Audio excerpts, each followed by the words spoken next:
नमस्कार दोस्तों, मैं हूं अर्पित और एक बार फिर से आपका स्वागत है। आखिरकार राजीव कुमार अपने पद से रिटायर हो गए हैं, लेकिन चुनाव आयुक्त की कुर्सी से हटने के बाद भी ये सवाल लगातार उठ रहा है कि क्या राजीव कुमार को जेल होगी, क्योंकि चीफ जस्टिस ऑफ इंडिया ने जिस तरीके का इंडिकेशन दिया है उससे तो यही लगता है कि रिटायरमेंट के बावजूद सुप्रीम कोर्ट की तलवार इनके सर पर अभी भी लटक रही है।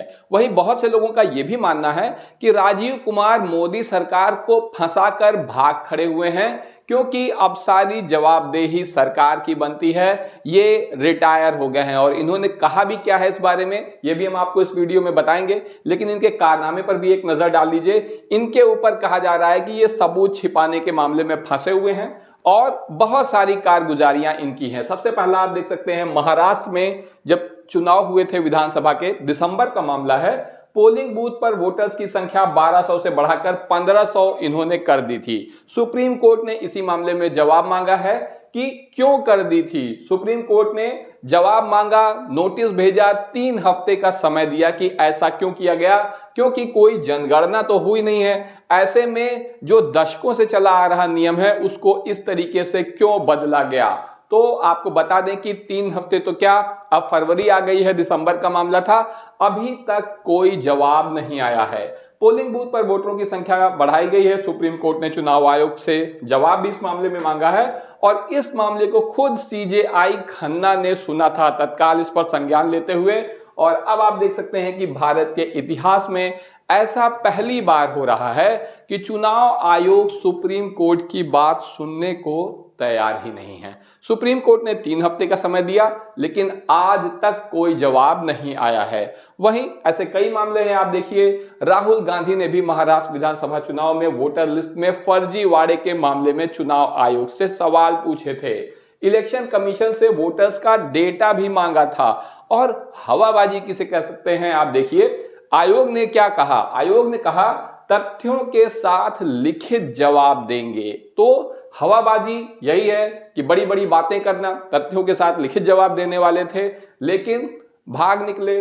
और भागे भी ऐसा है कि डेटा अपलोड करके भागे हैं। चुनाव आयोग की वेबसाइट पर इन्होंने डेटा सारा अपलोड कर दिया है और कोई भी जवाब देने के लिए खुद मौजूद नहीं है, भाग चुके हैं। इसीलिए कहा जा रहा है कि राजीव कुमार ने मोदी सरकार को फंसा दिया है और खुद भाग निकले हैं। आप देख सकते हैं, महाराष्ट्र चुनाव में ही एक और बहुत बड़ा मामला है।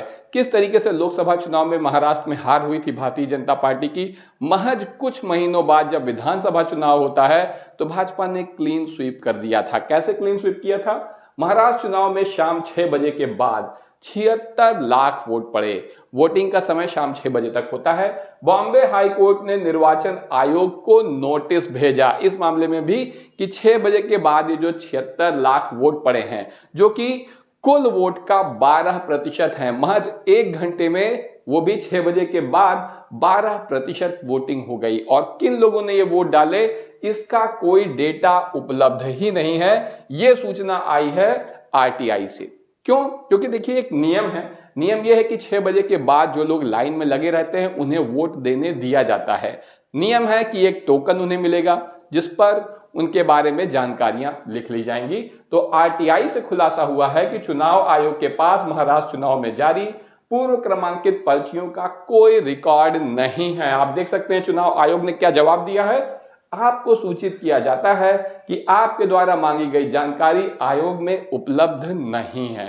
तो ये है जवाब। ऐसे में खुद ही सोचिए, चुनाव आयोग की आवश्यकता ही क्या है। चुनाव आयोग का यह किस तरीके का संचालन हो रहा है, कोई जानकारी इनके पास उपलब्ध ही नहीं है। जवाब मांगा जाता है तो दे ही नहीं पाते हैं। इसी के अलावा चुनाव बाद ईवीएम के सत्यापन की मांग पर सुप्रीम कोर्ट का निर्वाचन आयोग को नोटिस जारी कर दिया गया। और ये मामला जो है ये बहुत अजीब है और खाली महाराष्ट्र तक ही नहीं है, हरियाणा में भी हद हो गई है। आप देखिए, सुप्रीम कोर्ट की जो गाइडलाइन है वो क्या कहती है। वो कहती है कि अगर दूसरे और तीसरे नंबर के प्रत्याशी, यानी चुनाव में जो सेकंड और थर्ड आया हो, को शक है कि ईवीएम में धांधली हुई है या फिर वोटों की चोरी हुई है, तो वह अपने खर्चे पर ईवीएम का वेरिफिकेशन करवा सकता है। यानी खर्चा उसे खुद देना होगा, लेकिन वेरिफिकेशन ईवीएम का करवा सकता है, चाहे वो प्रत्याशी सेकंड आया हो या थर्ड आया हो। कांग्रेस ने इसके लिए पैसे भी दिए, 4 लाख रुपए इस प्रत्याशी ने दिए। असल में पार्टी ने दिए, प्रत्याशी तो नहीं दिए होंगे। लेकिन हरियाणा विधानसभा चुनाव में यह हुआ है। आप देखिए, क्या कांग्रेस को मिलेगी खुशखबरी? इस सीट पर 9 बूथों पर होगी रिकाउंटिंग। इनेलो को लग सकता है झटका, क्योंकि कांग्रेस ने यहां पर 4 लाख रुपए ईवीएम के वेरिफिकेशन के लिए दिए थे। लेकिन जब चुनाव आयोग के अधिकारी आए तो वेरिफिकेशन उन्होंने नहीं किया, बल्कि डेटा डिलीट करने में लग गए, जिसे देखकर कांग्रेस प्रत्याशी भड़क गए। सिरसा कांग्रेस बोली वीवीपैट मिलान की जगह मॉक पोल कराया जा रहा है। आपसे कहा गया था वीवीपैट का मिलान करिए, ईवीएम का वेरिफिकेशन करिए, और मॉक पोल कराया जा रहा है। सेंटर से बाहर निकले कंबोज, छोड़ दिया इस सबको कि यहां पर अब हम क्या करेंगे, और बोले कि 4 लाख की फीस मैंने दी है, ईवीएम वीवीपैट का मिलान करिए। ये आप लोग क्या कर रहे हैं? डेटा डिलीट करने में लगे हुए हैं। और इसी के साथ जब ये मामला सुप्रीम कोर्ट में पहुंचा तो सुप्रीम कोर्ट ने कहा कि ईवीएम का डेटा ना मिटाओ, मत मिटाओ, ना कोई नया डेटा अपलोड करो और ना ही कोई नया डेटा उसमें डिलीट करो। चुनाव आयोग का सुप्रीम कोर्ट को ये निर्देश, माफ करिएगा, चुनाव आयोग को सुप्रीम कोर्ट का ये निर्देश दिया गया। ऐसे में ईवीएम का डेटा नहीं हटेगा।